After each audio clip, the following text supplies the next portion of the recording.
আঙ্গো দাদারা ছিল অনেক, আঙ্গো বাপেরা ছিল অল্প, আর আমরা যারা ব্রাজিল ফ্যান তাগো আছে সাগুয়া ভরা গল্প।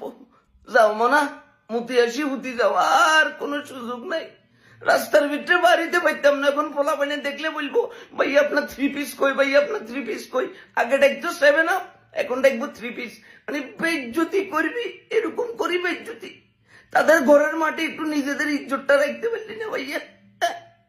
মানে লাস্ট 6টা বছর তাদেরকে হারাইতে পারি না। এখন এই যে এখন তো তারা বলবো যে কি মেসিও তো খেলে নাই, মেসি যদি থাকতো তাহলে এক যেমন কনফার্ম 7 আপ না আপার 10 হয়ে যেত ডাইরেক্ট ভাইয়া।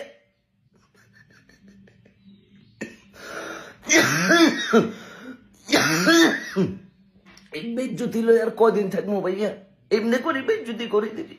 আরে বেটা মেসি সহ যদি 3-4টা গোল খাইতি তাহলে একটা কথা ছিল। মেসি সারা এমনি করি আঙ্গ প্যান্টটা খুলি আমাদেরকে পথে পথে করে দিছে। আর্জেন্টিনার ফ্যানদের জন্য তো আমি এখন ফেসবুকে আসতে পারতাম না। বিদায় পৃথিবী, বিদায়।